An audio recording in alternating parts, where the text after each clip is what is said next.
Энэ удаагийн улсын хурлд сонгогдсон нийт гишүүдийн эх 4 жил байнга харьцах салбар бол таны салбараа. Яагаад гэвэл хөдөө аж ахуй, хүнс, хөнгөн үйлдвэр гэж манай намын мөрийн хөтөлбөрт бид энэ удаагийн 65 гишүүн сонгогдохдоо бид ард түмэнд 21,100 гэж энэ хөнгөн үйлдвэрийг хөгжүүлснээр бид ажлын байр бий болгоно гэж энэ амлалтыг бид хэлж сонгогдсон. Энэ 4 жил бид энэний төлөө явна. Энэний талаар тантай, танай яамныхантай бол нэгт хамтарч ажиллана гэдгээ хэлье.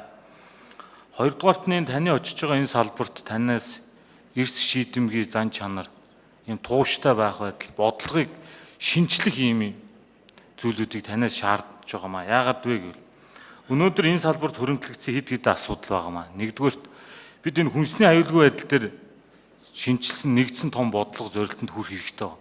Үнэхээр энэ генетикийн өөрчлөлттэй хүнсний бүтээгдэхүүнийг бид ямар төвшөнд нь яаж хэрэглэх юм бэ? Энэ дээр бид нэгдсэн өөрчлөлттэй нэг бодлого дээр байхгүй бол улмаар энэ дамжаад иргэдийн маань эрүүл мэндэд хорт хавдрын бусад өвчний суурь болоод байгаа учраас бид энэ хүнсний аюулгүй байдал гэдэг дээр том бодлого, эрс шийдлийг танаас хүлээж байгаа. Хоёрдугаар уламжлалт манай хөдөө аж ахуйн салбарт маань энэ нэг хэрүүл нэг 10 гаруй жил үргэлжлэлээ хатуугүй хэлэхэд энийг та нэг зориг гаргаж шийдээч энэ 4 жил манана.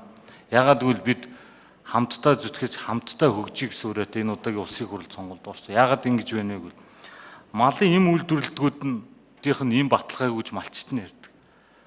Малын эмнэлгийн үйлчлэгээ эрхэлж байгаанууд нь чанаргүй байна гэж. Энийг бид өлөг болтол энэ 10 гаруй жил ярьлаа. Энд та нэг эцсийн цэг тавьж цаашдаа энэ хөдөө аж ахуйн салбар урагшаа, мал аж ахуйн салбар урагшаа явахад та нэг зориг гаргаач гэж хүсэж байна. Хоёрдугаар газар тариалангийн салбар мөн ижилхэн. Атын 3 дугаар аян буюу Атрын аяныг бид үргэлжлүүлнэ гэж мөрийн хөтөлбөрөөр тусгасан. Гэтэл энэ салбар бол оролцогч болгоны хамтын ажиллагаагаар үр дүнд хүрдэг салбар маань тариа тарьдгууд нь гурил үйлдвэрлэгч нар маань хоорондоо таархаа боллоо. Энэ нь яваад нэг салбарын жижиг одоо хэрүүл тэмцэл үл ойлголцол улс орны хэмжээнд хүрээд байна. Энийг та бас зориг гаргаж шийдээч гэж хүсэх байна. Хоёрдугаарт өмнөх үед энэ салбарт бид дэлхийн олон орны олон стандартын тоонд хөрөмжийг нийлүүлсэн. Энэ хэмжээгээр салбар маань босно гэж бодсон чинь боссонгүй.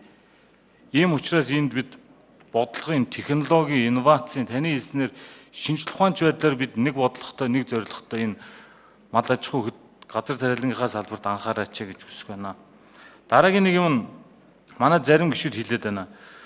Энэ хөдөө аж ахуйн салбарт дотоодын үйлдвэрлэгчийг дэмжихийн тулд импортын бараанд татвар нэмэх ёстой гэсэн юм тавиад байна. Гэтэл бидний одоо үлгэр жишээ болоод байгаа дэлхийн хөгжсөн зах зээлтэй орнууд чинь тэр 1970 60-аад оны үед чинь ингэж татвар тавихаар тэр салбар хөгжих биш, ажилгүйд бүр ихээр болдог. Хуучны үгээр бол тэр дамын 8-ын цэцгэлдэг ийм бодлогогүй үйл ажиллагааны үр дүн шүү. Энэ дээр би бол таныг татвар нэмэхээс илүү үлгэр жишээ томоохон үйлдвэр паркуудыг бий болгоод тэдний хүчин чадал тодорхой хэмжээнд хүрээд мөн дээрээс нь хүнсний аюулгүй байдал бүтээгдэхүүний чанар сайжирсны дараа энэ дээрээ татвар нэмэх талаар бодлого боловсруулаач гэж хүсэж байна. Мөн гишүүдийн маань яриад байгаа энэ түүхийн эдийн гаралтай бүтээгдэхүүний үнийг өсгөхөд бид нэг л юм хийх хэрэгтэй байгаа юм. Бид дэлхийн хэмжээний тоглогчдыг энэ салбарт урьж оруулж аль бие усны төлөөлөгчийн газрын танаа яам хүсэлт гаргаж нээх хэрэгтэй байгаа. Тэгэхгүй бол бид дэлхийн ноос ноолуурын тоглогчид Шотландууд, англичууд л байдаг. Гэтэл бид тэрэнд нийлүүлдэг хятадын компаниудын түүхийд бэлтгэн нийлүүлэгч болсон. Энийг та засаарай гэж байна. Ингээд танд энэ салбартаа бодлогын шинжилгээг хийж та бас зоригтой бас сэргэлэн байгаасаа гэж танд хүсье. Таныг бүтлээр дэмжинэ. Баярлалаа.